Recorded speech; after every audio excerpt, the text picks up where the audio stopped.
It started with a look. Bruce Springsteen, still in his 20s, was standing on stage with his band, the E Street Band. The lights were hot, the crowd was loud, and his heart was full. He turned to his side to the man who had been with him from the very beginning and gave him a smile. But that night something felt different. That man was Steve Van Zandt, his guitarist, his right-hand man, his brother in every way but blood. They had built everything together, from dirty New Jersey bars to sold-out arenas. They had promised they'd never let the business break them, but the music world is filled with silent betrayals. Backstage after the show, Bruce waited. Steve was unusually quiet. Then came the words Bruce never expected: "I'm leaving the band." Bruce thought it was a joke, but Steve wasn't smiling. He was serious. Springsteen froze, everything they built, and he was just walking away. The truth was, Steve Van Zandt didn't like the direction the band was going. The big concerts, the politics, the pressure, it all felt too much. And Bruce, without realizing it, had started to become the boss in more ways than one. He was leading but maybe not listening. And Steve, he felt like a ghost in the band he helped shape. It was 1984, just before the release of Born in the USA, the album that would make Bruce Springsteen a global star. Steve left right before it all exploded, and that's what cut Bruce the deepest, because they had shared more than songs. They had shared secrets, dreams, late-night drives home after empty gigs. They had promised to go all the way, side by side. But now Bruce had to climb that final mountain alone.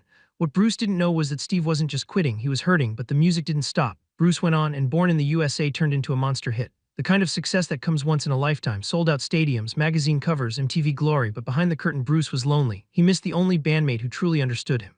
What happened next would shock even the most loyal fans. Because this story wasn't over yet, in fact it was just getting started. The letter Bruce never sent.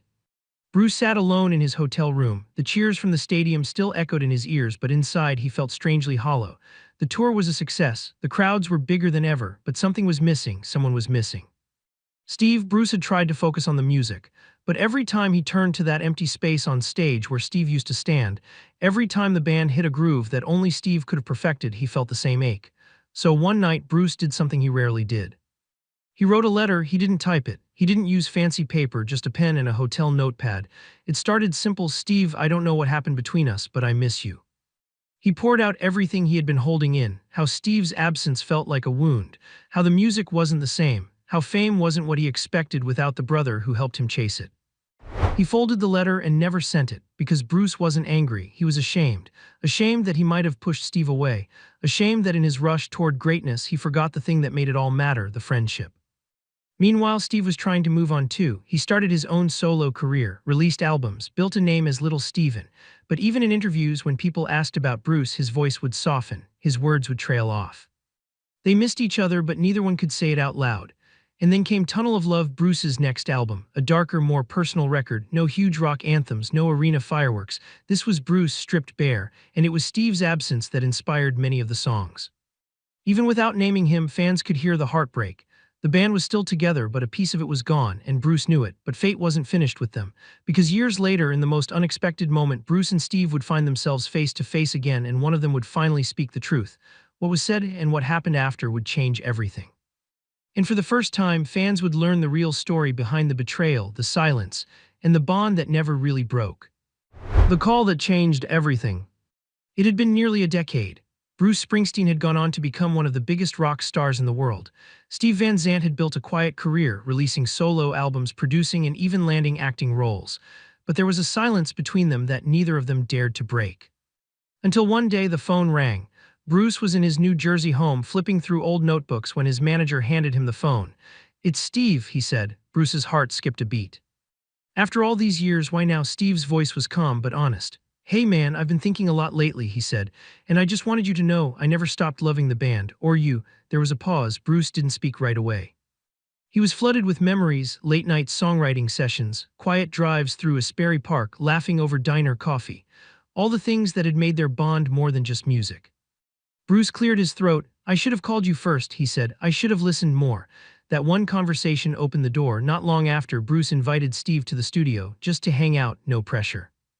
But when Steve walked in, guitar in hand, Bruce smiled like he hadn't in years. It felt right, like the band had finally come home. The reunion wasn't instant. There were still wounds to heal, trust to rebuild. But the music made it easier. One chord, one song, one memory at a time. By the time the E Street Band reunited officially in 1999, it felt like the world had waited just as long as they had. And when Steve walked on stage next to Bruce again in front of thousands of screaming fans, the crowd roared, because this wasn't just a concert, it was a healing. And yet there was still one final piece of the story the world didn't know, a truth Bruce would only reveal years later in his book. Bruce's Secret Confession. In 2016, Bruce Springsteen released his memoir, Born to Run. Fans devoured every page, the stories, the songs, the heartbreaks, but one part stood out above the rest, the part where he talked about Steve. Bruce didn't hold back. He admitted he had become too focused on control, too driven, too blind to the people around him, and he admitted in his own words that letting Steve walk away was one of the greatest regrets of his career. "I lost my best friend," Bruce wrote, "and I didn't know how to get him back." He revealed that Steve's departure had inspired some of the loneliest songs he'd ever written, that his stage confidence was often just a mask for the guilt he carried. But most of all, Bruce confessed something fans had never heard before. If Steve had never come back, I don't think the E Street Band would have lasted. Those words hit like thunder, because beneath the fame, the records, and the spotlight was a man who had been deeply hurt by the loss of a brother, and healed by his return. Today, when Bruce and Steve take the stage together, it's more than music. It's a story of friendship tested, broken, but never truly lost. Because in the end, Bruce didn't expose Steve, he exposed himself. And in doing so, he reminded the world that even legends get lonely, even rock stars need forgiveness. And sometimes the real reunion doesn't happen on stage, it happens in the heart.